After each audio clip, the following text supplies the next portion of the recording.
لقد كان لكم في رسول الله أسوة حسنة لمن كان يرجو الله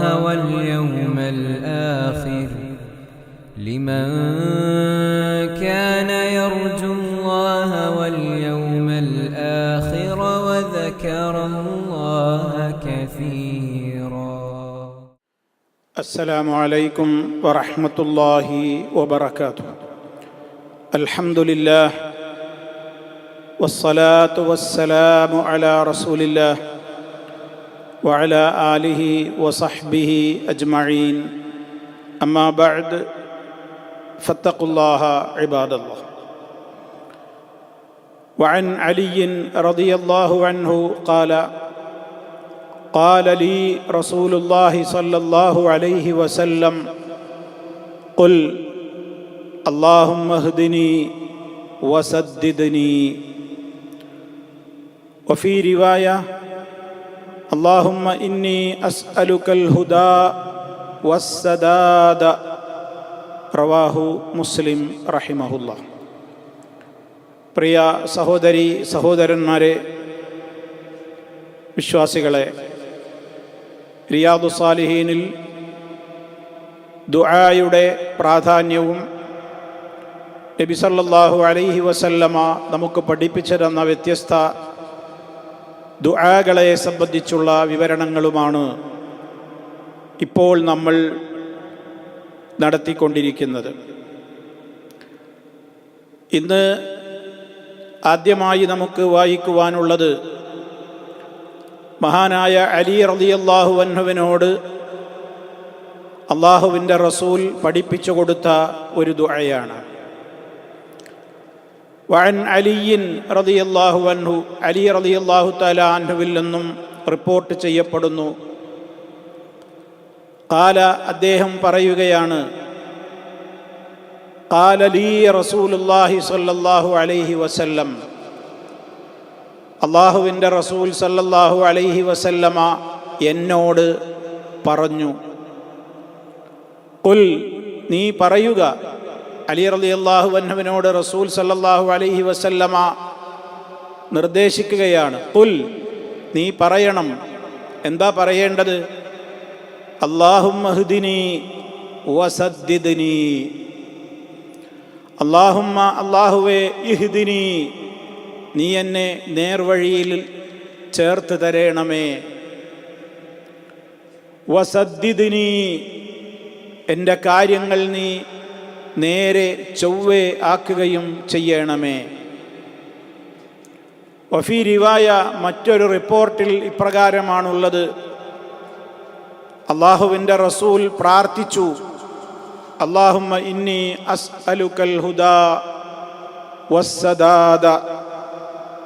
ഇങ്ങനെ പറയാനാണ് നബി സല്ലല്ലാഹു അലൈഹി വസല്ലമ കൽപ്പിച്ചത്. അവിടുന്ന് പ്രാർത്ഥിച്ച് പഠിപ്പിച്ചു കൊടുക്കുകയാണ്. അല്ലാഹുമ്മ, അല്ലാഹുവേ, ഇന്നി അസ്അലുക്കൽ ഹുദാ, ഞാൻ നിന്നോട് ചോദിക്കുന്നു അൽ ഹുദാ, സന്മാർഗത്തെ, വസ്സദാദ, ഇസ്തിഖാമത്തിനെയും, അതല്ലെങ്കിൽ കാര്യങ്ങൾ നേരെ ചൊവ്വേ നിർവഹിക്കുവാനുള്ള തൗഫീഖിനെയും. ഇത് രണ്ടും ഒരേ ആശയമുള്ള പ്രാർത്ഥനയാണ്. അല്ലാഹുമ്മ ഹ്ദിനി വസദ്ദിദ്നി എന്നും പ്രാർത്ഥിക്കാം. അതല്ലെങ്കിൽ അല്ലാഹുമ്മ ഇന്നി അസ്അലുക്കൽ ഹുദാ വസ്സദാദ എന്നും പ്രാർത്ഥിക്കാം. ഒരേ ആശയമാണത്. ആദ്യം തന്നെ ഇതിൽ രണ്ട് കാര്യങ്ങളാണ് പറഞ്ഞിട്ടുള്ളത് എന്ന് നമ്മൾ മനസ്സിലാക്കുക. അള്ളാഹുവിനോട് ചോദിക്കുന്നത് രണ്ട് കാര്യങ്ങൾക്ക് വേണ്ടിയാണ്. ഒന്ന്, ഹിദായത്തിന് വേണ്ടി. ഹിദായത്ത് എന്ന് പറഞ്ഞാൽ നമുക്കറിയാം, അത് രണ്ട് വിധത്തിലുണ്ട്. അള്ളാഹുവിനോട് നമ്മൾ ഹിദായത്തിനെ ചോദിക്കുമ്പോൾ 5 നേരവും നമ്മുടെ നമസ്കാരങ്ങളിൽ നമ്മൾ അള്ളാഹുവിനോട് അക്കാര്യം ചോദിക്കുന്നുണ്ട്. ഇഹ്ദിനസ് സിറാത്തൽ മുസ്തഖീം, മുസ്തഖീമായ വഴിയിലേക്ക് നീ ഞങ്ങളെ നയിക്കണമേ. ഹിദായത്ത് എന്ന് പറയുന്നത് ഹിദായത്തുൽ ഇർഷാദുണ്ട്, അല്ലെങ്കിൽ ഹിദായത്തുദ്ദലാല, വഴി കാണിക്കുക, മറ്റൊന്ന് കാണിക്കപ്പെട്ട വഴിയിൽ ഉറച്ചു നിന്ന് അതേപോലെ പ്രവർത്തിക്കുവാനുള്ള തൗഫീഖ് കിട്ടുക. അതാണ് ഹിദായത്തു തൗഫീഖ്. ഒന്ന് ഹിദായത്തുൽ ഇർഷാദ്, മാർഗം കാണിക്കലാണെങ്കിൽ, മറ്റേത് ഹിദായത്തു തൗഫീഖ്, തൗഫീഖ് കിട്ടലാണ്. ഇത് രണ്ടും ഉണ്ടെങ്കിലേ ഹിദായത്ത് പൂർണ്ണമാവുകയുള്ളൂ. അല്ലാഹു സുബ്ഹാനഹു വ തആല ലോകത്ത് മഹാരഥന്മാരായ പ്രവാചകന്മാരിലൂടെ ഈ ലോകത്തിന് എന്താണ് യഥാർത്ഥത്തിലുള്ള മാർഗം എന്ന് കൃത്യമായി കാണിച്ചു കൊടുത്തിട്ടുണ്ട്. അതുകൊണ്ട് തന്നെ അല്ലാഹുവേ നീ ഞങ്ങൾക്ക് വഴി കാണിക്കണേ എന്ന് പറയുമ്പോൾ അല്ലാഹു എല്ലാവർക്കും വഴി കാണിച്ചു കൊടുത്തിട്ടുണ്ട്. ഈ ലോകത്ത് റബ്ബ് വഴി കാണിക്കാതെ ആരെയും ഇരുട്ടിൽ തപ്പാൻ വിട്ടിട്ടില്ല. അലം നജ്അൽ ലഹു ഐനൈനി വലിസാനം വശഫതൈനി വഹദൈനാഹു നജ്ദൈൻ. അല്ലാഹു പറഞ്ഞില്ലേ, മനുഷ്യന് നാം 2 കണ്ണുകൾ നൽകിയില്ലേ, അതുപോലെ തന്നെ നാവും 2 ചുണ്ടുകളും നൽകിയില്ലയോ. വഹദൈനാഹു നജ്ദൈൻ, ഉയർന്നു നിൽക്കുന്ന 2 മാർഗങ്ങളെ നാം അവന് വഴി കാണിച്ചു കൊടുക്കുകയും ചെയ്തില്ലേ. എന്താണ് ആ ഉയർന്നു നിൽക്കുന്ന 2 മാർഗങ്ങൾ? തെറ്റും ശരിയും, ഹിദായത്തും ദലാലത്തും, സന്മാർഗവും ദുർമാർഗവും. അതിവിടെ വളരെ വ്യക്തമാണ്. വിശുദ്ധ ഖുർആൻ തന്നെ പറഞ്ഞിട്ടുണ്ട്, ഖദ് തബയ്യന റുഷ്ദു മിനൽ ഗയ്യി. ദുർമാർഗത്തിൽ നിന്ന് സന്മാർഗം വളരെ വ്യക്തമായി കഴിഞ്ഞിട്ടുണ്ട്. അപ്പൊ നേർവഴി കാണിച്ചു തന്നില്ലല്ലോ നീ എന്ന ഒരു മനുഷ്യനും പരാതി പറയാൻ കഴിയാത്തത്ര റഹ്മാനായ റബ്ബ് അവന്റെ നിഅമത്ത് ഇവിടെ പൂർത്തിയാക്കിയിട്ടുണ്ട്. എല്ലാവർക്കും അല്ലാഹു ഏതാണ് നേര് ഏതാണ് നേരല്ലാത്തത് എന്ന് പഠിപ്പിച്ചു കൊടുത്തിട്ടുണ്ട്. അതിനാണിവിടെ 1,00,000-ൽ പരം പ്രവാചകന്മാർ നിയോഗിക്കപ്പെട്ടത്. അതേ അവസരത്തിൽ വഴി കണ്ടിട്ടും മനസ്സിലാക്കിയിട്ടും ആ വഴിയിൽ നിന്ന് തെറ്റിപ്പോകുന്ന അവസ്ഥയാണ് ഇന്ന് സമൂഹത്തിൽ പലർക്കുമുള്ളത്. ധാരാളം ആളുകൾക്ക് നേർമാർഗം അറിയാം, പക്ഷേ ആ നേർമാർഗത്തിൽ അവർ ചരിക്കുന്നില്ല. ആ നേർമാർഗം വ്യക്തമായിട്ടും അവർ ദലാലത്തിൻ്റെ വഴിയിലേക്ക് പോവുകയാണ്. അവരുടെ ധിക്കാരം നിമിത്തം, അസൂയ നിമിത്തം, അഹങ്കാരം നിമിത്തം മനസ്സിലാക്കിയ സത്യത്തെ ഉൾക്കൊള്ളാനാവാതെ, അത് അംഗീകരിക്കാനുള്ള സന്മനസ്സില്ലാതെ, വിനയമില്ലാതെ അവർ സന്മാർഗത്തിൽ നിന്ന് പിഴച്ചു പോവുകയാണ്. ഈ അവസ്ഥ ഉണ്ടാകരുതേ എന്നാണ് നാം അള്ളാഹുവിനോട് തേടുന്നത്. അള്ളാഹുവേ, നീ എനിക്ക് കാണിച്ചു തന്ന ആ നേർമാർഗമുണ്ടല്ലോ, ആ നേർമാർഗത്തിൻ്റെ പേരാണ് അസ്സിറാത്തുൽ മുസ്തഖീം, നേരായ മാർഗം. ആ മാർഗത്തിലേക്ക് നീ എന്നെ വഴി നടത്തേണമേ എന്നാണ് നമ്മൾ അള്ളാഹുവിനോട് ഫാത്തിഹയിലൂടെ തേടുന്നത്. ആ കാണിച്ചു തന്ന യഥാർത്ഥ വഴിയിൽ നിലനിൽക്കാനുള്ള തൗഫീഖ് കിട്ടുക, അതിൽ നിന്ന് തെറ്റിപ്പോകാതെ ജീവിക്കുവാനുള്ള തൗഫീഖ് കിട്ടുക. നിസ്കാരത്തിൻ്റെ ശേഷവും അല്ലാതെയും ഒക്കെ പലപ്പോഴും നമ്മൾ പ്രാർത്ഥിക്കാറുണ്ട്, അല്ലാഹുമ്മ ഇന്നി അസ്അലുക്കൽ ഹുദാ വത്തുഖാ വൽ അഫാഫ വൽ ഗിന. പല പ്രാർത്ഥനാ വേളകളിലും നമ്മൾ പ്രാർത്ഥിക്കാറുണ്ട്, അല്ലാഹുവേ ഞാൻ നിന്നോട് ഹുദയെ ചോദിക്കുന്നു, നേർമാർഗം അത് അറിയിച്ചു തരിക, അത് പഠിക്കാനുള്ള തൗഫീഖ് ഉണ്ടാവുക. അതൊക്കെ അതിൽ വരുന്നുണ്ട്. നമ്മൾ പ്രാർത്ഥിക്കുമ്പോൾ ഇതൊക്കെ നമ്മുടെ മനസ്സിൽ വേണം. അല്ലാഹുമ്മ ഹ്ദിനീ എന്ന് പറയുമ്പോൾ ആ ഹിദായത്ത് എന്തൊക്കെയാണെന്ന് പഠിക്കാനുള്ള ആ ഒരു തൗഫീഖ് കിട്ടണം. പഠിച്ചിട്ടും കാര്യമില്ല, പഠിച്ചതനുസരിച്ച് പ്രവർത്തിക്കാനുള്ള തൗഫീഖ് കിട്ടണം. അപ്പോഴേ ആ ഇൽമു കൊണ്ട് ഉപകാരം നേടുകയുള്ളൂ. അങ്ങനെ എല്ലാ അർത്ഥത്തിലും എൻ്റെ ഹിദായത്തിനെ നീ നിലനിർത്തി തരേണമേ. അല്ലാഹുമ്മ ഇന്നി അസ്അലുക്കൽ ഹുദാ. ഇവിടെ അലി റളിയല്ലാഹു അൻഹുവിനോട് അള്ളാഹുവിൻ്റെ റസൂല് പറയാണ്, ഖുൽ, അലി നീ പറയണം, അല്ലാഹുമ്മ ഹ്ദിനീ, അല്ലാഹുവേ നീ എനിക്ക് ഹിദായത്ത് നൽകണേ, നൽകിയ ഹിദായത്തിൽ ഉറപ്പിച്ചു നിർത്തണേ. വസദ്ദിദ്നീ, എൻ്റെ കാര്യങ്ങൾ നീ നേരെ ചൊവ്വേ ആക്കുകയും ചെയ്യണമേ. സദാദ് എന്ന് പറഞ്ഞാൽ എന്താണ് അർത്ഥം? നേരെ ചൊവ്വേ അൽ ഇസ്തിഖാമ എന്നാണ് അതിൻ്റെ മറ്റൊരു അർത്ഥം. അൽ ഇസ്തിഖാമ, അതായത് ശരിയായ നിലക്കുള്ള ജീവിതം, വിശുദ്ധ ഖുർആനിൽ കാണാം, ഇന്നല്ലദീന ഖാലൂ റബ്ബുനല്ലാഹ് സുമ്മസ്തഖാമൂ, തീർച്ചയായും അള്ളാഹുവാണ് ഞങ്ങളുടെ റബ്ബെന്ന് പറയുകയും പിന്നീട് അതേപോലെ നേരെ ചൊവ്വേ ജീവിക്കുകയും ചെയ്തവരാരോ അവർക്ക് ഭയപ്പെടേണ്ടി വരില്ല, ദുഃഖിക്കേണ്ടി വരില്ല, മരണനേരം വളരെ സന്തോഷപൂർണമായിരിക്കും എന്നൊക്കെയുള്ള ആശയം വിശുദ്ധ ഖുർആൻ വളരെ കൃത്യമായി പറയുന്നുണ്ട്. അപ്പോൾ റബ്ബിനോട് നമ്മൾ സദാത് ചോദിക്കുകയാണ്. നമ്മളൊരു വാക്ക് പറയുന്നുണ്ടെങ്കിൽ ആ വാക്ക് ശരിയായ നിലക്ക് പറയാൻ, നമ്മൾ ചെയ്യുന്ന പ്രവർത്തനങ്ങൾ അത് ശരിയായ നിലക്ക് നിർവഹിക്കാൻ, നമ്മുടെ വിശ്വാസം തെറ്റിപ്പോകാതെ ശരിയായ നിലക്ക് റൂട്ട് തെറ്റാതെ മുന്നോട്ട് പോകാൻ, നേരിൻ്റെ വഴിയിൽ നിന്നൊരിക്കലും പഴക്കാതെ മുന്നോട്ട് പോകുവാനുള്ള തൗഫീഖാണ്. അങ്ങനെ നീ എനിക്ക് ആ അർത്ഥത്തിൽ സദാദിനെ ഞാൻ നിന്നോട് ചോദിക്കുകയാണ്. അതാണ് സദ്ദിദ്നി എന്ന് പറഞ്ഞാൽ അതേ ആശയമാണ് അല്ലാഹുമ്മ ഇന്നി അസ്അലുക്കൽ ഹുദാ വസ്സദാദ എന്ന് പറഞ്ഞാൽ. രണ്ട് നിലക്ക് പ്രാർത്ഥിക്കാനും നമുക്ക് പല ഘട്ടങ്ങളിലും പല വിധത്തിൽ നമുക്ക് പ്രാർത്ഥിക്കാം. അങ്ങനെയാണല്ലോ നമ്മൾ മുമ്പും പറയാറുണ്ട്. വ്യത്യസ്ത രീതിയിൽ നബി സല്ലല്ലാഹു അലൈഹി വസല്ലമ പഠിപ്പിച്ചിരുന്ന ദിക്റുകളും ദുആകളും നമുക്കും വ്യത്യസ്ത രീതിയിൽ പല അവസരങ്ങളിൽ പല വിധത്തിൽ നമുക്കും പറയാം.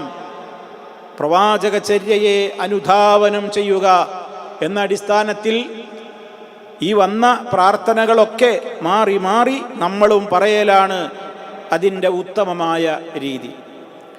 നിങ്ങൾ നോക്കൂ, നമ്മുടെ വാക്ക് നന്നാവണം. പരിശുദ്ധ ഖുർആൻ പറഞ്ഞു, യാ അയ്യുഹല്ലദീന ആമനുത്തഖുല്ലാഹ വഖൂലൂ ഖൗലൻ സദീദാ യുസ്ലിഹ് ലക്കും അഅമാലക്കും വയഗ്ഫിർ ലക്കും ദുനൂബക്കും. സത്യവിശ്വാസികളെ, നിങ്ങൾ അല്ലാഹുവിനെ സൂക്ഷിച്ചു ജീവിക്കുവീൻ.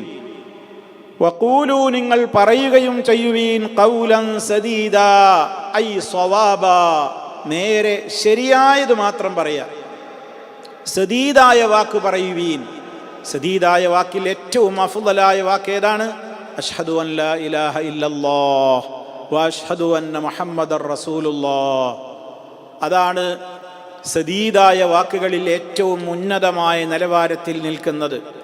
അവിടുന്ന് അങ്ങോട്ട് താഴെ നമ്മുടെ വാക്കുകൾ, പ്രവർത്തനങ്ങൾ, വിശ്വാസങ്ങൾ, നടപടിക്രമങ്ങൾ എല്ലാം സദീദായിരിക്കണം, നേരെ ചൊവ്വേയുള്ള റൂട്ടിലൂടെ ആയിരിക്കണം. അങ്ങനത്തെ ഒരവസ്ഥയിലേക്ക് നീ എന്നെ ആക്കി തീർക്കണം. അതാണ് വസദ്ദിദ്നി, അല്ലെങ്കിൽ അല്ലാഹുമ്മ ഇന്നി അസ്അലുക്കൽ ഹുദാ വസ്സദാദ് എന്ന് പറയുമ്പോൾ ഉദ്ദേശിക്കപ്പെടുന്നത്. അങ്ങനെയായി കഴിഞ്ഞാലുള്ള ഗുണം എന്താണ് വിശുദ്ധ ഖുർആൻ പറഞ്ഞത്? ഒരാളുടെ വാക്ക് നന്നായാൽ, നല്ല രൂപത്തിലുള്ള വാക്കുകളാണ് ഒരാൾ പറയുന്നതെങ്കിൽ, നല്ല പ്രവൃത്തികളാണ് ഒരാൾ ചെയ്യുന്നതെങ്കിൽ അവന് കിട്ടാവുന്ന ഗുണം അവൻ്റെ വാക്ക് നന്നാക്കിയവൻ്റെ പ്രവൃത്തിയും നന്നാകും. കേട്ടോ, വിശുദ്ധ ഖുർആൻ പറഞ്ഞില്ലേ, ഖൗലൻ സദീദ് നിങ്ങൾ പറയൂ. എങ്കിൽ അതിന് രണ്ട് ഫായിദ, രണ്ട് പ്രയോജനങ്ങൾ, ഫലങ്ങളാണ് ഖുർആൻ പറയുന്നത്. ഒന്നെന്താ? യുസ്ലിഹ് ലക്കും അഅമാലക്കും, നിങ്ങളുടെ പ്രവർത്തനങ്ങളെ അള്ളാഹു നിങ്ങൾക്ക് നന്നാക്കി തരും. നമ്മുടെ കർമ്മങ്ങളൊക്കെ നന്നാവും. എപ്പോ? നമ്മുടെ വാക്ക് നന്നാവുമ്പോൾ. അപ്പോൾ ഓരോ നന്നായ വാക്കുകളിലൂടെയും നമ്മുടെ കർമ്മങ്ങളും നന്നാവുകയാണ്. അവിടെയാണ് ദിക്റുകളുടെയും ദുആകളുടെയും ഒക്കെ പ്രാധാന്യം. പറയുന്നുവെങ്കിൽ നല്ല വാക്ക് പറയുക, ചീത്തയായത് പറയാതിരിക്കുക, മോശപ്പെട്ടത് സംസാരിക്കാതിരിക്കുക. യുസ്ലിഹ് ലക്കും അഅമാലക്കും, നിങ്ങളുടെ പ്രവർത്തനങ്ങളെ അവൻ നന്നാക്കി തരും. രണ്ടാമത്തെ ഫലം പറഞ്ഞത് എന്താണ്? വയഗ്ഫിർ ലക്കും ദുനൂബക്കും, നിങ്ങളുടെ പാപങ്ങൾ അവൻ പൊറുത്തു തരികയും ചെയ്യും.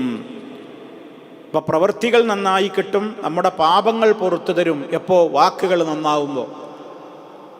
ഇപ്പോൾ ദിക്റുകൾ, ദുആകൾ, ഖുർആൻ പാരായണം, സ്വലാത്തുകൾ, നല്ല നല്ല കാര്യങ്ങൾ, നന്മ കൽപ്പിക്കുക, തിന്മ വിരോധിക്കുക, ഏതൊക്കെ നല്ല കാര്യങ്ങളുണ്ടോ, നന്മകൾ പറയുന്നുണ്ടോ, അതിലൂടെയൊക്കെ കിട്ടാൻ പോകുന്ന വലിയ പ്രതിഫലമാണ് നമുക്ക് നമ്മുടെ പ്രവർത്തനങ്ങൾ നന്നായി കിട്ടും, നമ്മുടെ പാപങ്ങൾ അല്ലാഹു പുറത്തു തരും.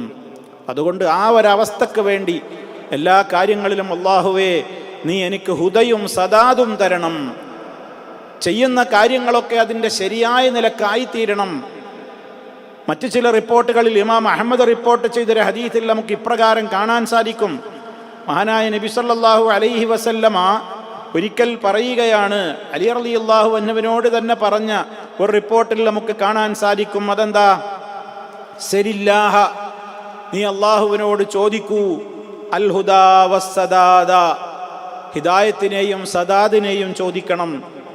ഹിദായത്തിനെ ചോദിക്കുമ്പോൾ വദ്കുർ ബിൽ ഹുദാ ഹിദായതക ത്വരീഖ, ഹുദാ എന്ന് പറയുമ്പോൾ നീ ഓർക്കണം, നേരായ വഴിയിലേക്കുള്ള നിന്റെ വഴി നടത്തവും അതിൽ ഉറച്ചു നിൽക്കലുമൊക്കെ നിന്റെ മനസ്സിൽ വരണം.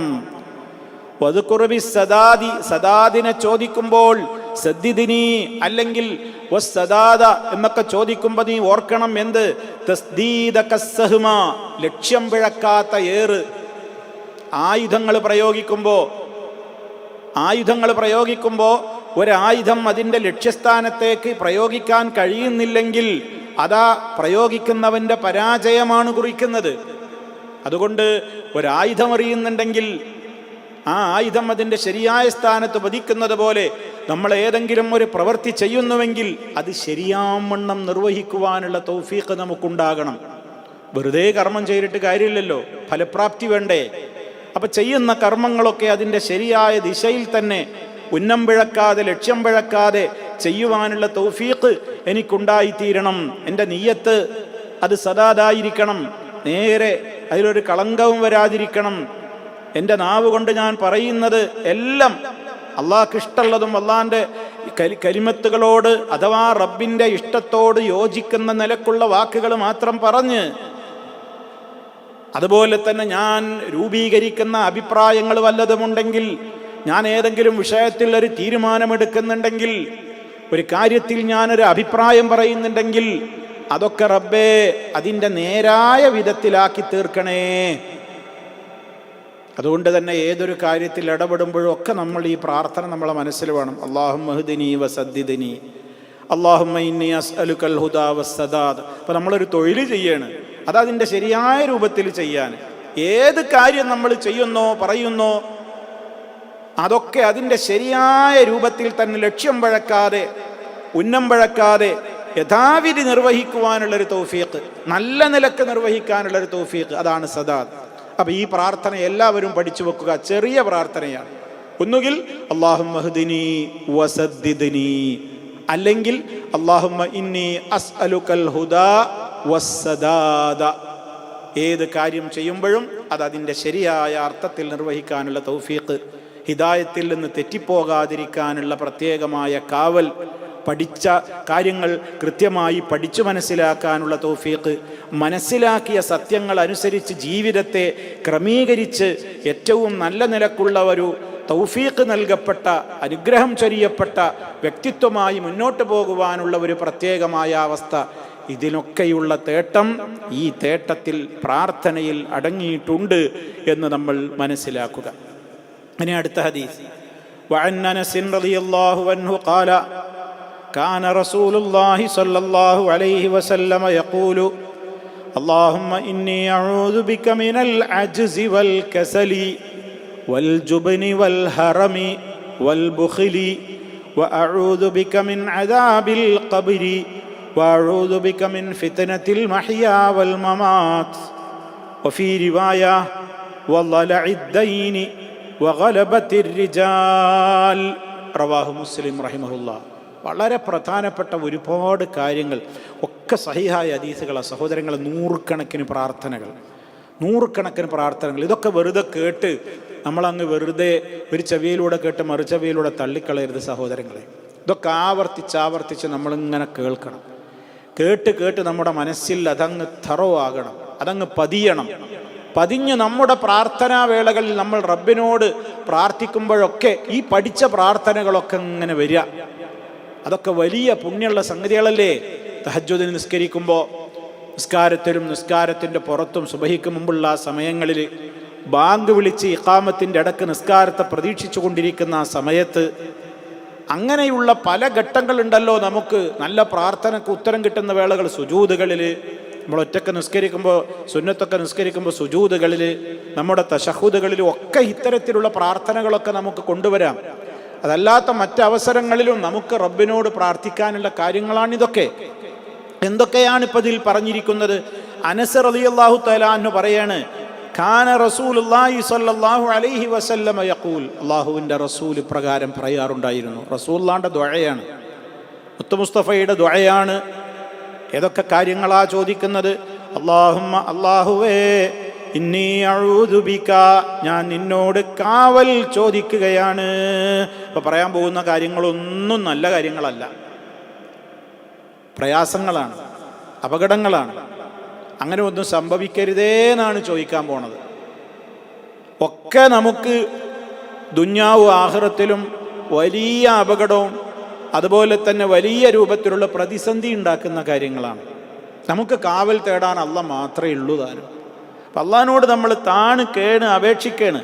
അല്ലാഹുമ്മ, അല്ലാഹുവേ, ഇന്നി അഊദു ബിക, ഞാൻ നിന്നോട് കാവൽ തേടുന്നു. അള്ളാഹുവിനോട് ഞാൻ അഭയം തേടുന്നു.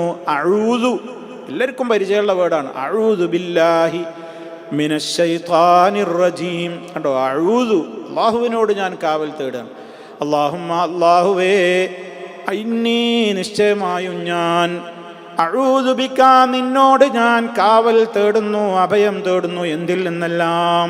കുറേ കാര്യങ്ങൾ പറയാൻ പോകുന്നുണ്ട്. മിനൽ അജ്സി, അജ്സിൽ നിന്ന്. അജ്സ് എന്ന് പറഞ്ഞാൽ ശക്തിയില്ലായ്മ, അശക്തി. പിന്നെയോ രണ്ടാമത് പറഞ്ഞത് വൽ കസലി, അലസത, അലസതയിൽ നിന്ന്, ആലസ്യത്തിൽ നിന്ന്, മടി, അതിൽ നിന്നും കാവൽ ചോദിക്കുന്നു. മൂന്നാമത് പറയുന്നത് വൽ ജുബ്നി, ഭീരുത്വത്തിൽ നിന്ന് ഞാൻ നിന്നോട് കാവൽ ചോദിക്കുന്നു. നാലാമത് പറയുന്നു വൽ ഹറമി, വാർദ്ധക്യത്തിൽ നിന്ന് ഞാൻ നിന്നോട് കാവൽ ചോദിക്കുന്നു. അഞ്ചാമത് വൽ ബുഖ്ലി, പിശുക്കിൽ നിന്ന് ഞാൻ നിന്നോട് കാവൽ ചോദിക്കുന്നു. വഅഊദു ബിക മിൻ അദാബിൽ ഖബർ, വഅഊദു ബിക, ഞാൻ നിന്നോട് കാവൽ ചോദിക്കുകയാണ് അല്ലാഹ്, മിൻ അദാബിൽ ഖബർ, ഖബർ ശിക്ഷയിൽ നിന്ന്. വഅഊദു ബിക, ഞാൻ നിന്നോട് കാവൽ ചോദിക്കുകയാണ് മിൻ ഫിത്നത്തിൽ മഹ്യാ, ജീവിത പരീക്ഷണത്തിൽ നിന്ന്. വൽ മമാതി, മരണ പരീക്ഷണത്തിൽ നിന്നും. ജീവിതത്തിൻ്റെയും മരണത്തിൻ്റെയും പരീക്ഷണങ്ങളിൽ നിന്ന് ഞാൻ നിന്നോട് കാവൽ ചോദിക്കുന്നു. വഫീ റിവായ, മറ്റൊരു റിപ്പോർട്ടിൽ ഇങ്ങനെ കൂടിയുണ്ട്, വളലഇദ്ദൈൻ, കടക്കെണിയിൽ നിന്ന്, കടത്തിൻ്റെ ഭാരത്തിൽ നിന്ന് ഞാൻ നിന്നോട് കാവൽ ചോദിക്കുന്നു. ലലഅ്, ലലഅ് എന്ന് പറഞ്ഞാൽ ഭാരം, കടഭാരം. അതുപോലെ തന്നെ വഗലബത്തിർ റിജാൽ, ആളുകളുടെ അതിജയിക്കലിൽ നിന്നും. ആളുകൾ എൻ്റെ മേൽ അതിജയിച്ച്, എൻ്റെ മേൽ അക്രമം കാണിച്ച്, എൻ്റെ മേൽ അധികാരമാണ്, എൻ്റെ മേൽ ദുൽമ് ചെയ്യുന്ന ഒരവസ്ഥയിൽ നിന്നും ഞാൻ നിന്നോട് കാവൽ ചോദിക്കുന്നു. 10 കാര്യങ്ങളിൽ നിന്ന് കാവൽ തേടിയിരിക്കുകയാണ്. ഒന്നാമത്തെ റിപ്പോർട്ട് പ്രകാരം 8 എണ്ണവും, രണ്ടാമത്തെ റിപ്പോർട്ടിൽ ഇതിനോട് തന്നെ ചേർത്തുകൊണ്ട് 2 കാര്യങ്ങളും ചേർത്ത് പറഞ്ഞ് 10 കാര്യങ്ങളെടുത്ത് പറഞ്ഞിരിക്കുകയാണ്. സഹോദരങ്ങളെ, വളരെ പ്രധാനമാണ്. ഒന്നാമതായി തന്നെ ചോദിക്കുന്നത് എന്താണ്? അജ്സ് ഉണ്ടാവരുതേ. അതിനോട് ചേർത്ത് പറഞ്ഞു വൽ കസൽ, മടി ഉണ്ടാവരുതേ. അജ്സ് എന്ന് പറഞ്ഞാൽ എന്താണ്? ഒരാൾക്കൊരു പ്രവൃത്തി ചെയ്യാനുള്ള കഴിവില്ല. വാർദ്ധക്യം കൊണ്ടോ രോഗം കൊണ്ടോ ഒക്കെ ഒരു പ്രവൃത്തി ചെയ്യാൻ അയാൾക്ക് ഉദ്ദേശമുണ്ട്, പക്ഷെ കഴിയുന്നില്ല. ഇപ്പോൾ ഉദാഹരണം പറയാം, ജമാഅത്തിന് പള്ളിയിലേക്ക് പോകണം എന്ന് എനിക്ക് ആഗ്രഹമുണ്ട്, പക്ഷേ എനിക്ക് പോകാൻ ആരോഗ്യമല്ല. അപ്പം അങ്ങനെ അനാരോഗ്യം ബാധിക്കുകയാണ്, അശക്തി ബാധിക്കുകയാണ്. അപ്പം അശക്തി ബാധിക്കുമ്പോൾ എനിക്ക് ചെയ്യേണ്ട പല കാര്യങ്ങളും എനിക്ക് ചെയ്യാൻ കഴിയാതെ പോവുകയാണ്. അതുകൊണ്ട് റബ്ബേ, നീ എനിക്ക് ശക്തി തരണം. ഞാൻ ഉദ്ദേശിക്കുന്ന നല്ല കാര്യങ്ങളൊക്കെ നിർവഹിക്കാൻ എനിക്ക് നീ ശക്തി തരണം. അശക്തിയിൽ നിന്ന് ഞാൻ നിന്നോട് കാവൽ തേടുകയാണ്. രണ്ടാമത്തെ കാര്യം വൽ കസലി, കസല് എന്ന് പറഞ്ഞാൽ മടി എന്നാണ്, അതല്ലെങ്കിൽ അലസത എന്നാണ്. അതിൻ്റെ പ്രത്യേകത എന്താ? ഒന്നാമത്തതിൻ്റെ അജ്സ്, അശക്തി എന്ന് പറഞ്ഞാൽ ആൾക്ക് കഴിവില്ല, ഉദ്ദേശമുണ്ട് പക്ഷെ കഴിവില്ല. ഇതിൻ്റെ കുഴപ്പം എന്താ? കഴിവുണ്ട് പക്ഷെ ഇയാൾ ഉദ്ദേശിക്കുന്നില്ല. കഴിവുണ്ട് ഉദ്ദേശിക്കുന്നില്ല. ധാരാളം ആളുകളെ വരിഞ്ഞു മുറുക്കിയ, അതല്ലെങ്കിൽ ധാരാളം ആളുകളെ പിടികൂടിയിട്ടുള്ള വലിയ രോഗമാണിത്. അല്ലാഹു നമ്മളെ കാത്തുരക്ഷിക്കട്ടെ. സഹോദരന്മാരെ, ഈ പറയുന്ന ഞാനും നിങ്ങളുമൊക്കെ ചിന്തിക്കുക. അതിരാവിലെ ഉണർന്നെഴുന്നേറ്റത് മുതൽ രാത്രി ഉറങ്ങാൻ കിടക്കുന്നതിൻ്റെ ഇടക്ക് നമുക്ക് ചൊല്ലാൻ എത്ര ദിക്റുകളുണ്ട്, എത്ര ദുആകളുണ്ട്, എത്ര ഇബാദത്തുകളുണ്ട്. നിസ്കാരം ജമാഅത്തിന് പോകണം എന്നറിയാം. ആ നമസ്കാരങ്ങളുടെ തൊട്ട് മുമ്പയും ശേഷവുമായി കൊണ്ട് റവാത്തിബുകൾ ഉണ്ടെന്നറിയാം, സുന്നത്ത് നിസ്കാരങ്ങൾ ഉണ്ടെന്നറിയാം, ളുഹാ നിസ്കാരമുണ്ടെന്നറിയാം, രാത്രിയിൽ വിത്തറുണ്ട്. അങ്ങനെ ഒരുപാട് നല്ല കാര്യങ്ങൾ നമുക്കറിയാം. ഖുർആൻ ഓതിയാലുള്ള പുണ്യമറിയാം, സ്വലാത്ത് ചൊല്ലിയാലുള്ള പുണ്യമറിയാം. ഏതൊക്കെ നന്മകളുണ്ടോ ആ നന്മകളൊക്കെ നമുക്കറിയാം. എന്നിട്ട് നമ്മളൊക്കെ എന്തൊക്കെ ചെയ്യുന്നുണ്ട്? ഓരോ ദിവസവും നമ്മളൊന്ന് രാത്രിയാകുമ്പോൾ, വൈകുന്നേരമാകുമ്പോൾ ഒന്ന് ചിന്തിക്കുക. ഇന്നത്തെ ദിവസം പ്രഭാതത്തിൽ ഉണർന്നതിൻ്റെ ശേഷം ഇതാ ഇപ്പം ഞാൻ ഈ ബെഡിൽ, ഈ കിടക്കറയിൽ വന്ന് കിടക്കുന്നതിൻ്റെ ഇടക്കുള്ള സമയങ്ങളിൽ എത്ര നല്ല കാര്യങ്ങൾ എനിക്ക് ചെയ്യാൻ ഞാൻ പാഴാക്കി കളഞ്ഞു. എന്തേ കാരണം? എൻ്റെ കഴിവ് കേടുകൊണ്ടല്ല. കഴിഞ്ഞിട്ടും ഞാൻ ചെയ്തില്ല. എത്രത്തോളം ആ കിടന്ന് ചിന്തിക്കുമ്പോൾ, ആ കിടക്കുമ്പോൾ വരെ എനിക്കും നിങ്ങൾക്കും അറിയാം വുളു എടുക്കൽ വലിയ പുണ്യമാണെന്ന്. പക്ഷേ അപ്പോൾ പോലും വുളു എടുക്കാതെയാ കിടന്നിട്ടുള്ളത്. ദിക്റുകൾ ചൊല്ലണം, അദ്കാറുൻ നൗമ് ചൊല്ലണം, ഉറങ്ങാൻ നേരത്തുള്ള ദിക്റ് ചൊല്ലണം, ഒക്കെ നമുക്കറിയാം. പക്ഷേ നമ്മൾ എത്രയാണ് ചെയ്യുന്നത്? എത്രയാണ് നമ്മൾ ചെയ്യുന്നത്? എന്താ ചെയ്യാത്തത്? അറിയാഞ്ഞിട്ടാ? കഴിവില്ലാഞ്ഞിട്ടാ? അറിവുമുണ്ട്, കഴിവുമുണ്ട്, ശക്തിയൊക്കെ ഉണ്ട്, പക്ഷേ അലസത. അത് വേണ്ട, മടിയാണ്. ഇത് മുനാഫിഖിന്റെ സ്വഭാവമാണ്. മുഅ്മിനിന്റെ സ്വഭാവം ഉള്ള ഖുർആനിൽ അത് പറഞ്ഞിട്ടില്ല. മുനാഫിഖിനെ കുറിച്ച് പറഞ്ഞിടത്താണ് അത് പറയുന്നത്. ഇദാ ഖാമൂ ഇലസ്സലാത്തി ഖാമൂ കുസാലാ. അവർ നിസ്കാരത്തിന് പോയി നിന്നാൽ അതിനുവേണ്ടി ഒരുങ്ങുന്നതും പോകുന്നതും നിസ്കരിക്കുന്നതും ഒക്കെ മടിയന്മാരായിട്ടാണ്. ഒരു ഉന്മേഷമില്ല. വേറെ എന്തൊക്കെ ചിന്തയാണ് അവർക്കുള്ളത്, വേണ്ടിയിട്ടൊന്നുമല്ല. എന്തോ ഒരു കാട്ടിക്കൂട്ടലാണ് അവരുടെ നിസ്കാരം. അതിനെക്കുറിച്ച് മോമിനീങ്ങൾക്ക് നിസ്കാരം ആവേശമായിരിക്കും. പള്ളിയിൽ പോകാൻ, വാങ്ക് കേട്ടാൽ പോകാൻ ഒരു ഉന്മേഷമാണ്, ആവേശമാണ്. ആ ഒരവസ്ഥയിലേക്ക് നമ്മൾ വളരണ്ടേ, ഉയരണ്ടേ? എത്രയെത്ര ദിവസങ്ങൾ നമ്മുടെ അമലുകൾ നിഷ്ഫലമായി പോവുകയാണ്, നമ്മുടെ സമയങ്ങൾ നിഷ്ഫലമായി പോവുകയാണ്, നമ്മൾ ചെയ്യുന്നില്ല. അറിഞ്ഞ ധാരാളം കാര്യങ്ങൾ ചെയ്യാൻ നമുക്ക് അലസത കൊണ്ട് നമ്മൾ ചെയ്യുന്നില്ല. റബ്ബേ, അലസതയില്ലെന്ന് ഞാൻ നിന്നോട് കാവൽ ചോദിക്കുന്നു. നല്ല ഒരു മാർഗത്തിൽ ഇറങ്ങാൻ നമുക്ക് കഴിയും, ചെയ്യണില്ല. അള്ളാഹിന്റെ മാർഗത്തിലേക്ക് ഇറങ്ങ്. ആളുകൾക്ക് ദീന് പഠിപ്പിച്ചു കൊടുക്ക്, ആളുകളോട് ദീന് കേൾപ്പിക്ക്, ആളുകളെ സന്മാർഗത്തിലേക്ക് വിളിക്ക്.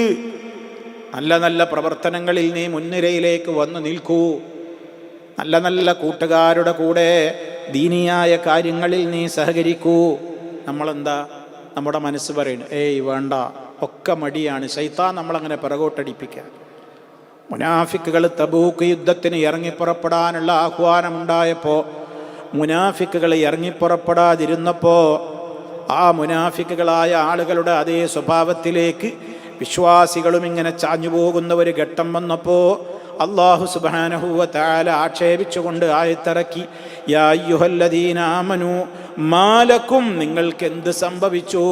ഇദാ ഖീല ലക്കും ഉൻഫിറൂ ഫീ സബീലില്ലാഹ്, അല്ലാഹുവിൻ്റെ മാർഗത്തിലേക്ക് ഇറങ്ങി പുറപ്പെടൂ എന്ന് നിങ്ങളോട് പറയപ്പെടുമ്പോൾ ഇസ്സാഖൽതും മിനൽ അർദി, നിങ്ങൾ ഭൂമിയിലേക്ക് കനം തൂങ്ങുക. നിങ്ങളെന്താ ഭൂമിയിലേക്ക് കനം തൂങ്ങുക? എന്താ ഈ മടി? അപ്പം നല്ല കാര്യങ്ങളൊക്കെ ചെയ്യാൻ കഴിഞ്ഞിട്ടും അത് ചെയ്യാനൊരു താല്പര്യമില്ലായ്മ, അലസത, മടി, ഇത് വലിയ രോഗമാണ്. അള്ളാഹു നമ്മെ കാക്കട്ടെ. അതാ അല്ലാഹുമ്മ ഇന്നി അഊദു ബിക മിനൽ അജ്സി വൽ കസലി. ഉണ്ടോ? ജമാഅത്തിന് പോകാൻ താല്പര്യമില്ല, സുന്നത്ത് നിസ്കരിക്കാൻ താല്പര്യമില്ല, പിന്നെ ഖുർആൻ ഓതാൻ താല്പര്യമില്ല, ദിക്ർ ചൊല്ലാൻ താല്പര്യമില്ല, ഒന്നിനും താല്പര്യമില്ല. എന്നാ അറിവുണ്ട്, കഴിവുണ്ട്, വലിയ രോഗമല്ലേ അത്? പരലോകത്ത് എത്തുമ്പോൾ ഒരുപാട് ആളുകൾ അവരൊക്കെ അമല് ചെയ്തിട്ട് ഇങ്ങനെ മുന്നേറുമ്പോൾ അവിടെ വെച്ച് നമ്മൾ സങ്കടപ്പെടുകയാണ്. എല്ലാവരുടെയും നന്മയുടെ റെക്കോർഡിൽ ഇങ്ങനെ ധാരാളം അമലുകളുണ്ട്. എൻ്റെ നന്മയുടെ റെക്കോർഡാണെങ്കിൽ എൻ്റെ അലസത കാരണത്താൽ 0 ആകുമ്പോൾ എനിക്കുണ്ടാകുന്ന സങ്കടം എത്രയായിരിക്കും? തിരിച്ചു വന്നിട്ട് അവരെ പോലെ അമൽ ചെയ്ത് സമ്പാദിക്കാനുള്ള അവസരം റബ്ബ് തരുമോ? തരൂല. അതുകൊണ്ട് അലസത ഒഴിവാക്കിയിട്ട് കിട്ടുന്ന സമയം നല്ല ഉന്മേഷത്തോടെ പ്രവർത്തിക്കുക. എത്ര കിട്ടുന്നു നമുക്കാർക്കും അറിയില്ല. അതുകൊണ്ട് അല്ലാഹുമ്മ ഇന്നി അഊദു ബിക മിനൽ അജ്സി വൽ കസലി, അല്ലാഹുവേ അശക്തിയിൽ നിന്ന്, ശക്തിയില്ലായ്മയിൽ നിന്ന്, അലസതയിൽ നിന്ന് ഞാൻ നിന്നോട് കാവൽ ചോദിക്കുന്നു. വൽ ജുബ്നി, ഭീരുത്വത്തിൽ നിന്ന് ഞാൻ നിന്നോട് കാവൽ ചോദിക്കുന്നു. അതും വേറൊരു അസുഖമാണ്. ഭീരുത്വം എന്ന് പറഞ്ഞാൽ എന്താ? ചെയ്യേണ്ട കാര്യം ധൈര്യപൂർവ്വം ചെയ്യാനുള്ള മാനസികമായ കരുത്തില്ലാതിരിക്കുക. പറയേണ്ട ഒരു സ്ഥലത്ത്, ഇപ്പം സംസാരിക്കേണ്ട ഒരു സ്ഥലമാണ് ഞാൻ, അവിടെ എനിക്ക് സംസാരിക്കാൻ ധൈര്യമല്ല. ഒരു പ്രവൃത്തിയിൽ ഏർപ്പെടേണ്ട സമയമാണ്, ആ പ്രവൃത്തിയിൽ ഏർപ്പെടാൻ എനിക്ക് ധൈര്യമല്ല. മാനസികമായിട്ട് ഞാൻ വളരെ ദുർബലനാവുക, പേടി. അതാണ് ഭീരുവാകുക എന്ന് പറഞ്ഞാൽ. ചെയ്യേണ്ടത് ചെയ്യാനുള്ള ധൈര്യക്കുറവ്, പറയേണ്ടടത്ത് പറയേണ്ടത് പറയാനുള്ള ധൈര്യക്കുറവ്, അതാണ് ഭീരുത്വം. അതൊരസുഖമാണ്. അതിനൊരുപാട് തടി ഉണ്ടായിട്ടോ കാര്യമല്ല. എത്രയോ മെലിഞ്ഞ, കാണാനൊരു വസ്തുവിനും കൊള്ളൂലാന്ന് നമുക്ക് തോന്നുന്ന ആൾക്കാർ വളരെ ധൈര്യവാന്മാരായിരിക്കും. വേറെ ചില ആളുകൾ വലിയ നല്ല തടിയും കാണാനൊക്കെ നല്ല പൊക്കവും ആചാനബാഹുക്കളായിരിക്കും, പക്ഷെ തീരെ ധൈര്യം ഉണ്ടാവില്ല, പേടിത്തൊണ്ടന്മാരായിരിക്കും. ഇതൊരു വലിയ അസുഖമാണ്. അതുകൊണ്ട് നന്മകൾ ചെയ്യാൻ, നല്ല വാക്ക് പറയാൻ, അത്തരം കാര്യങ്ങളിൽ നല്ലതിന് നേതൃത്വം കൊടുക്കാനൊക്കെ ഒരു ധൈര്യം വേണം. ആ ധൈര്യം എനിക്ക് കിട്ടാൻ തടസ്സം നിൽക്കുന്നത് എൻ്റെ മനസ്സിൻ്റെ ദുർബലതയാണ്, ഭീരുത്വമാണ്. അല്ലാഹുവേ, ഞാൻ അതിൽ നിന്ന് നിന്നോട് കാവൽ ചോദിക്കുന്നു. വൽഹറമി, വാർദ്ധക്യത്തിൽ നിന്ന്, ശൈഖൂഖത്ത്, വാർദ്ധക്യത്തിൻ്റെ ദശ. അതെന്താ? നമ്മൾ മറ്റു ചില ഹദീസുകളിൽ പഠിച്ചിട്ടുണ്ട്. വഅഊദു ബിക മിൻ അൻ ഉറദ്ദ ഇലാ അർദലിൽ ഉമർന്ന്, ആയുസ്സിൻ്റെ അങ്ങേ തലയിലേക്ക് തള്ളപ്പെടുന്നൊരവസ്ഥ. വാർദ്ധക്യം എന്ന് പറഞ്ഞാൽ അതാണ്. വയോവാർദ്ധക്യത്തിലെത്തുക. പിന്നെ അവനിങ്ങനെ കുട്ടികളുടെ അവസ്ഥയിലേക്ക് മാറുകയാണ്. എല്ലാം അറിയാമായിരുന്നു, ഓർമ്മ ഉണ്ടായിരുന്നു, ഇപ്പം ഒന്നും ഓർമ്മയില്ല, ഒന്നുമില്ല, വെറുതെ ഇങ്ങനെ മോണ കാട്ടിച്ചിരിക്കുക, അല്ലെങ്കിൽ കരയുക, എന്തെങ്കിലുമൊക്കെ വിളിച്ചു പറയുക. ഒരുപക്ഷെ മലമൂത്ര വിസർജനത്തിന് പോലും പലപ്പോഴും നടന്നു പോകാൻ കഴിയാതാവുക. നമ്മൾ പലപ്പോഴും ഒരുപാട് ദീർഘായുസ് തരണേ എന്ന് പ്രാർത്ഥിക്കാറുണ്ട്. ഇങ്ങനെ ദീർഘായുസ് കിട്ടിയിട്ട് എന്താ കാര്യം? ഇങ്ങനെ ദീർഘായുസ് കിട്ടിയിട്ട് കാര്യമല്ല. ജീവിച്ചിരിക്കുന്ന കാലത്ത് നല്ല ഓർമ്മശക്തി, നല്ല ഉന്മേഷം, ആ വിധത്തിലൊക്കെയുള്ള ഒരു ആയുസ് കിട്ടണം. അതേ അവസരത്തിൽ ഇങ്ങനെ അവശവാർദ്ധക്യത്തിലേക്കാണ് തള്ളപ്പെട്ട് എന്താണ് പറയേണ്ടത്? പറഞ്ഞു തന്നെ പറയും. ചിലപ്പോൾ സ്വന്തം മക്കൾ വന്ന് നിന്നാൽ ആരാന്ന് ചോദിക്കും, എൻ്റെ പേരെന്താന്ന് ചോദിക്കും. ഇങ്ങനെ അത്തും വിത്തും പറയാന്ന് പറയുന്നൊരവസ്ഥ അല്ലേ? എന്താ ചെയ്യേണ്ടത്, എന്താ പറയേണ്ടത് എന്നൊന്നും അറിഞ്ഞൂടാ. പറയുന്ന വാക്കുകൾക്ക് സ്ഥിരതല്ല, പറഞ്ഞു തന്നെ പറഞ്ഞുകൊണ്ടിരിക്കും, ചോദിച്ചാൽ തന്നെ ചോദിച്ചുകൊണ്ടിരിക്കും, ഓർമ്മ ഉണ്ടാവില്ല. ഈ ഒരവസ്ഥയിലേക്ക് റബ്ബേ എന്നെ തള്ളരുതേ. അതാണ് വൽഹറം. വൽബുഖലി, പിശുക്കിൽ നിന്ന്, ചെലവഴിക്കേണ്ടിടത്ത് ചെലവഴിക്കാൻ എനിക്ക് മനസ്സില്ല. ചെലവഴിക്കേണ്ട ഒരുപാട് ഇടങ്ങളുണ്ട്, നിർബന്ധമായി ചെലവഴിക്കേണ്ട സക്കാത്തുണ്ട്, കൊടുക്കൂല. അതിൻ്റെ പുറമെ മറ്റു സ്വതക്കകളുണ്ട്, ദാനധർമ്മങ്ങളുണ്ട്, ചെലവഴിക്കൂല. ഇങ്ങനെ ധനം ചെലവഴിക്കേണ്ടിടത്ത് ചെലവഴിക്കാതെ പിശുക്ക് കൂട്ടി, പിശുക്ക് കാണിച്ച്, അങ്ങനെ അരക്കനായിട്ട് 5 പൈസ ഒരാൾക്ക് വിട്ടുകൊടുക്കാതെ, സഹായിക്കാതെ ഉള്ളത് മുഴുവൻ ഇങ്ങനെ പിടിച്ചു വെച്ച് ആ ഒരു മാനസികമായ ഇടുങ്ങിയ അവസ്ഥ റബ്ബേ എന്നിൽ ഉണ്ടാവരുതേ. അതാണ് ബുഖിലിൽ നിന്ന് ഞാൻ നിന്നോട് കാവൽ ചോദിക്കുന്നു. വഅഊദു ബിക, ഞാൻ നിന്നോട് കാവൽ ചോദിക്കുകയും ചെയ്യുന്നു. മിൻ അദാബിൽ ഖബരി, ഖബർ ശിക്ഷയിൽ നിന്ന്. സത്യമാണ് ഖബർ ശിക്ഷ, യാതൊരു സംശയവുമില്ല. വലിയ ഫിത്നയാണ് ഖബറിൽ നേരിടാൻ പോകുന്നത്, വലിയ ശിക്ഷയാണ്. അള്ളാഹുവിൻ്റെ റസൂലിനത് അള്ളാഹു കാണിച്ചു കൊടുത്തിട്ടുണ്ട്. വലിയ പാപത്തിൻ്റെ പേരിലും ചെറിയ പാപത്തിൻ്റെ പേരിലൊക്കെ ശിക്ഷകളുണ്ടാവും. ഗീബത്ത് വലിയ പാപം തന്നെയല്ലേ? നമീമത്ത് വലിയ പാപം തന്നെയല്ലേ? മൂത്രവിസർജനം നടത്തിയിട്ട് ശരിയായ നിലക്ക് ശുദ്ധീകരിക്കാതെ ഉളുവെടുക്കുമ്പോഴും അതുപോലെ തന്നെ നിസ്കാരത്തിനൊക്കെ തടസ്സമാകുന്ന നിലക്ക് വസ്ത്രത്തിലും ശരീരത്തിലുമൊക്കെ നജസ് പുരളാൻ കാരണമാകുന്ന വിധത്തിലുള്ള ധൃതി കാണിക്കൽ, പല കാരണങ്ങളാൽ ഖബർ ശിക്ഷയുണ്ടാകും. പല ഘട്ടങ്ങളിൽ നമ്മൾ വിശദീകരിച്ചതാണ്. 5 നേര നിസ്കാരങ്ങളുടെ പിറകെയും നമ്മൾ ഖബർ ശിക്ഷയിൽ നിന്ന് കാവൽ ചോദിക്കുന്നവരാണ്. ഈ പ്രാർത്ഥനയിലും അത് ചോദിച്ചിരിക്കുകയാണ്. ഖബർ ശിക്ഷയിൽ നിന്ന് നിന്നോട് ഞാൻ കാവൽ ചോദിക്കുന്നു. വഅഊദു ബിക, ഞാൻ നിന്നോട് കാവൽ ചോദിക്കുകയാണ്. എന്തിൽ നിന്നും? മിൻ ഫിത്നത്തിൽ മഹ്യാ, ജീവിത പരീക്ഷണങ്ങളിൽ നിന്ന്. ഫിത്നത്തുൽ മഹ്യാ, ജീവിതത്തിൻ്റെ പരീക്ഷണം. ഫിത്ന എന്താ? ജീവിതത്തിൻ്റെ പരീക്ഷണം. ജീവിതത്തിൻ്റെ പരീക്ഷണം എന്ന് പറഞ്ഞാൽ ജീവിതം ഫസാദായി പോകുന്നത് 2 കാരണങ്ങളാലാണ്. ഒന്ന് ഫിത്നത്തു ഷഹവാത്ത്, മറ്റൊന്ന് ഫിത്നത്തു ശുബ്ഹാത്ത്. മനുഷ്യൻ്റെ ദേഹേച്ഛകൾക്ക് അടിമപ്പെട്ടുകൊണ്ട് ജീവിക്കുമ്പോൾ അവൻ്റെ ജീവിതം ഫിത്നയിലകപ്പെടും. അപ്പം താന്തോന്നിയായിട്ട് ജീവിക്കുക, അതാണ് ഷഹവത്ത് എന്ന് പറഞ്ഞത്. എന്താണോ എൻ്റെ ആഗ്രഹം, ആഗ്രഹത്തിനനുസരിച്ച് അങ്ങനെ ജീവിക്കുക, അതാണ് തോന്നിയതുപോലെ അങ്ങനെ മുന്നോട്ട് പോകുക. അത് ജീവിതത്തിൻ്റെ ഫിത്നയാണ്. അതുപോലെ തന്നെ ജീവിതത്തിലെ ഫിത്നയാണ് ദീനിയായ കാര്യങ്ങളിൽ ഇങ്ങനെ ശുബ്ഹാത്തുകൾ, സംശയങ്ങൾ. അവൻ്റെ വിശ്വാസം ഉറച്ചിട്ടില്ല, കർമ്മങ്ങളൊന്നും ശരിയാവണ്ണം നിർവഹിക്കുന്നില്ല. ആ വിധത്തിൽ അവൻ എപ്പോഴും ഇങ്ങനെ ആശങ്കയിലാണ്, അവൻ എപ്പോഴും അങ്ങനെ ആടിക്കളിച്ചുകൊണ്ടിരിക്കുകയാണ്, ഉറച്ചിട്ടില്ല. അങ്ങനെയുള്ള ഒരു ജീവിതത്തിലെ ഫിത്നയാണത്. അല്ലാഹ് അങ്ങനത്തെ അവസ്ഥ ഉണ്ടാവരുതേ. വൽ മമാത്ത്, മരണനേരത്തെ ഫിത്ന, മരണം കൊണ്ടുള്ള ഫിത്ന. എന്താ? മുഅ്മിനായി മരിക്കാതിരിക്കലാണ് മരണത്തിൻ്റെ ഫിത്നയിൽ ഏറ്റവും വലുത്. മനുഷ്യൻ്റെ മരണനേരത്ത് ശൈത്താനാണ് ഹാജരാവുക. നല്ല ചിന്തയോടുകൂടെ മരിക്കേണ്ട മനുഷ്യൻ അതിന് കഴിയാതെ ശൈത്താൻ അവൻ്റെ മനസ്സിനെ മറ്റൊരു ഭാഗത്തേക്ക് കൊണ്ടുപോവുക. അങ്ങനെ അവൻ്റെ മനസ്സിൽ കുഫറും അതുപോലെ തന്നെ തോന്നിവാസങ്ങളൊക്കെ നിറച്ച് അങ്ങനെ അവൻ മരിച്ചു പോണൊരു സൂൽ ഖാത്തിമത്തുണ്ടാവുക. അള്ളാഹു കാക്കട്ടെ. നല്ല മരണമാണ് നമ്മൾ അള്ളാഹിനോട് ചോദിക്കുന്നത്. ചീത്ത മരണം റബ്ബേ ഉണ്ടാവരുതേ. മരണനേരത്തെ ഫിത്ന, മരിച്ചതിൻ്റെ ശേഷം ഖബറിലുള്ള ഫിത്ന ഒക്കെ അതിൽ ഉൾപ്പെടും.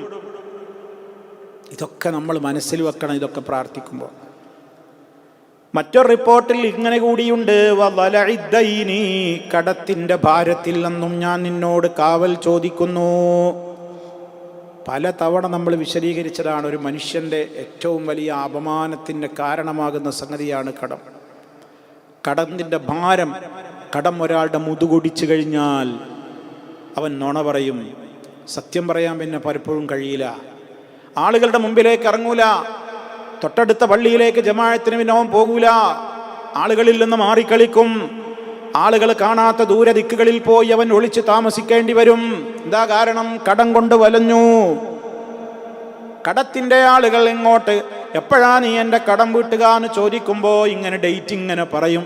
ആ ഡേറ്റ് ഒന്ന് പറയുമ്പോൾ തന്നെ അറിയാതെ വീട്ടാൻ എനിക്ക് പറ്റൂല, എന്നാലും നുണ പറയും. എന്തെങ്കിലും ഒന്ന് പറയണ്ടേ? ആ ഡേറ്റ് എത്തിയിട്ട് കണ്ടാ പിന്നെ അടുത്ത ഡേറ്റ് പറയും. ഇങ്ങനെ നുണ പറയും.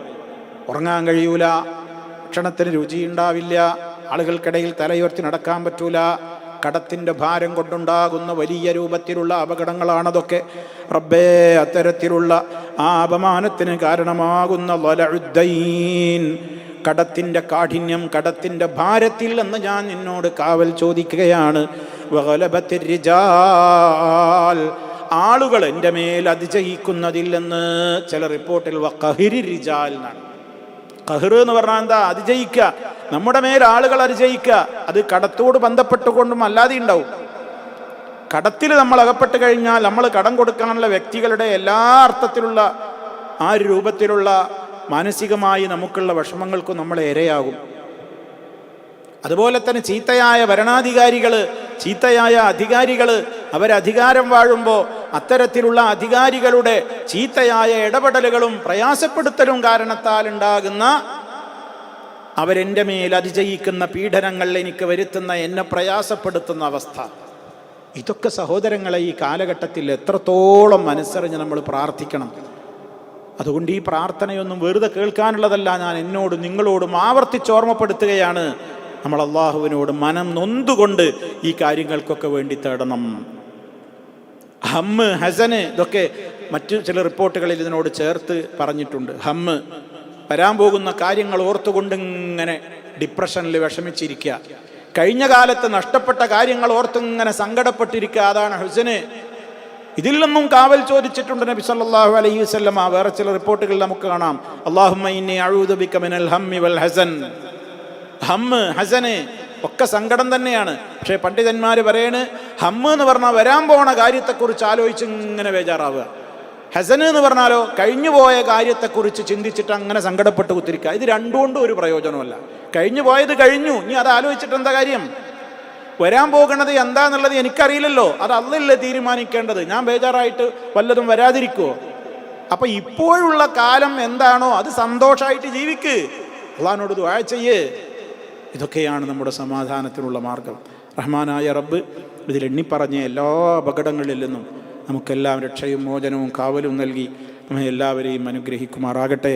എല്ലാ അർത്ഥത്തിലും റബ്ബിൻ്റെ സഹായം അവൻ നമ്മിൽ വർഷിച്ചു കൊണ്ടിരിക്കുമാറാകട്ടെ.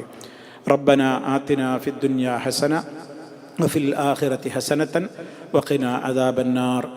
اللهم آت أنفسنا تقواها وزكها أنت خير من زكاها أنت وليها ومولاها.